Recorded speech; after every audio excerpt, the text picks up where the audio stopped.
Europe 1, bonjour, Raphaël Duchemin. C'est l'heure d'écrire. Michael Hirsch, vous avez décidé de prendre la plume et d'envoyer une lettre au capitaine de l'équipe de France masculine de tennis. Absolument, Raphaël. Cher Yannick Noah, si je vous écris ce matin en ce premier jour de finale de Coupe Davis, c'est évidemment pour vous apporter tout mon soutien, mais aussi pour vous avouer que je suis inquiet. Alors, mon cher Yannick, attention à ne pas faire un match à la noix. Parce que sur le papier, cette équipe de France peut l'emporter. Et ça, pour une équipe de France, c'est pas bon du tout.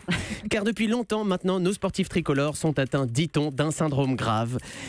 La peur de gagner. En même temps, Raphaël, mettez-vous à la place des joueurs. Quand vous avez un capitaine, moitié chanteur de reggae, moitié tennisman, sorte de rasta raquette, et que vous savez que si vous remportez la balle de match, il va pas pouvoir s'empêcher de gueuler.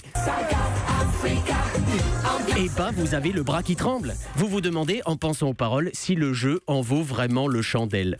Et ce, d'autant plus que nos joueurs français sont un peu fragiles. Autant vous dire que dans le groupe, ils respectent à merveille cette tradition millénaire du joueur français blessé. Il y en a un qui a une gastro, l'autre un lumbago. On dirait François Clémenceau et Emmanuel Dutheil un lendemain de Beaujolais nouveau.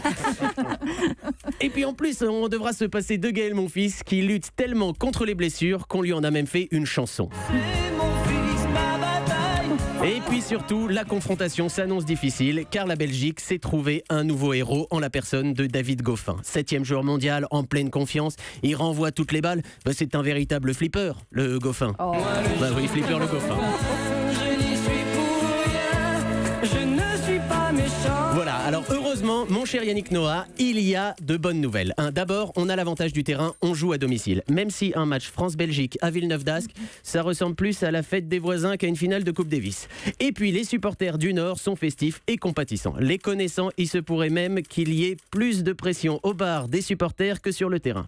Alors, ayons espoir. Je vous souhaite, cher Yannick, que vos joueurs pratiquent un tennis de haute volée, que pleuvent les plus beaux coups droits et même s'il le faut, quelques coups tordus. Que cette équipe de France, ce week-end, nous fasse vibrer et qu'au moment de soulever la coupe, on puisse vous dire merci du fond du cours. Tendrement, Michael. On l'envoie par pigeon voyageur parce que c'est à Lille à partir de 14h. Europe 1.